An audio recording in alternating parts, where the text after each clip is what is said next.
అనకాపల్లి జిల్లాలో కల్తీ మద్యం తయారు చేస్తున్న ముఠా గుట్టురట్టయింది. అనకాపల్లి జిల్లా పరవాడ మండల కేంద్రంలో స్థావరం ఏర్పాటు చేసుకుని ఆసుపత్రిలో చేతులు శుభ్రపరుచుకునేందుకు ఉపయోగించే స్పిరిట్ తో కల్తీ మద్యం తయారు చేసి బెల్ట్ షాపులకు యథేచ్ఛగా సరఫరా చేస్తున్నారు. ఎక్సైజ్ పోలీసులు పలుచోట్ల దాడులు చేసి 2 నిందితులను అరెస్టు చేశారు. నిందితుల నుంచి 72 లీటర్ల స్పిరిట్, కల్తీ మద్యం తయారీకి ఉపయోగిస్తున్న యంత్ర సామాగ్రి, ఖాళీ మద్యం బాటిళ్లు, స్టిక్కర్లు, రంగు కోసం కలిపే రసాయనాలను స్వాధీనపరుచుకున్నారు. ఈ నయాదందాపై యలమంచిలి అబ్కారీ సిఐ పి తేజో వెంకటకుమార్ మీడియాకు వివరాలు వెల్లడించారు. నర్సీపట్నం నియోజకవర్గంలోని మాకవరపాలెం మండల కేంద్రానికి చెందిన రొత్తల రాము ఉపాధి నిమిత్తం అచ్యుతాపురంలో ఉంటున్నాడు. అక్రమ మార్గంలో డబ్బు సంపాదించడానికి కల్తీ మద్యం వ్యాపారం లాభదాయకంగా ఉంటుందని తెలుసుకున్నాడు. పరవాడకు చెందిన యలమంచిలి వెంకటేశ్వరరావు అలియాస్ వెంకటేష్ తో కలిసి కల్తీ మద్యం తయారీ చేస్తున్నాడు. ఇందుకోసం పరవాడలో అద్దెకు ఇంటిని తీసుకున్నారు. ఆ ఇంటిని స్థావరంగా చేసుకుని ఏసీ బ్లాక్ బ్రాండ్ కల్తీ మద్యం తయారు చేసి అచ్యుతాపురం సహా పరిసర ప్రాంతాల్లో విక్రయిస్తున్నారు. ఇక విశ్వసనీయ సమాచారం మేరకు ఈ నెల 2వ తేదీ బుధవారం సాయంత్రం అచ్యుతాపురంలో రొత్తల రాము అనే వ్యక్తిపై అనుమానంతో అతని ఇంటి వద్ద తనిఖీ చేయగా 5 లీటర్ల కల్తీ మద్యం క్యాన్లు పట్టుబడ్డాయి.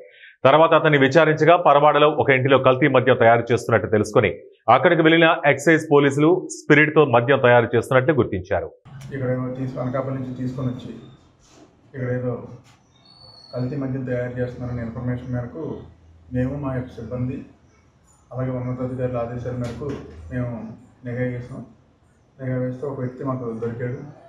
ఆ వ్యక్తి అచ్యుతాపురం వచ్చిన తర్వాత అతను ఎగ్జామిన్ చేసి అతను ఇల్లుని సోదా చేయగా అక్కడ మాకు ఫస్ట్ ఒక 5 లీటర్ల క్యాను లభించింది. అది ఏంటనగా అది స్పిరిట్ అని ఇలాగ కల్తీ మద్యం తయారు చేసుకోవడం అనేసి చెప్పాడు. అది చెప్పిన తర్వాత దానికి అసలు ఇక్కడ ఎందుకు ఉంది, నువ్వేం చేస్తావు, ఇవన్నీ మొత్తం అడగగా మా ఇన్వెస్టిగేషన్లో అది పర్వాలలో వీళ్ళు ఒక ఇల్లు తీసుకొని అక్కడ ఇతనితో పాటు మరో వ్యక్తితో అక్కడ ఇలాగ కల్తీ మద్యం తయారు చేసి గుట్టు చప్పుడు లేకుండా వాళ్ళకి వీలున్నప్పుడు బెల్ట్ షాపులు కట్ట కొద్దిగా అమాయకులను కట్ట కొద్దిగా వాళ్ళు గ్రహించి వాళ్ళకి బాటిల్స్ని ఇచ్చుకొని అమ్ముకుంటున్నాడు అనేసి మాకు తేలింది.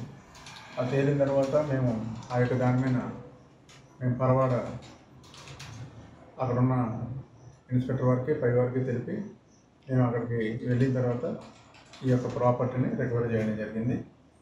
ఈ ప్రాపర్టీ ఏంటంటే వీళ్ళు యాక్చువల్లీ స్పిరిట్ని హైదరాబాద్ నుంచి రొత్తల శ్రీనివాస్ అనేసి యాక్చువల్లీ ఫస్ట్ మనకు రొత్తల రాము అనేసి దొరికాడు.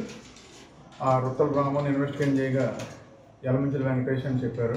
యలమంచిలి వెంకటేష్ని ట్రేస్అవుట్ చేయగా యలమంచిలి వెంకటేష్ వీళ్ళందరూ విచారించగా వాళ్ళు చెప్పింది ఏంటంటే మాకు స్పిరిట్ అనేది హైదరాబాద్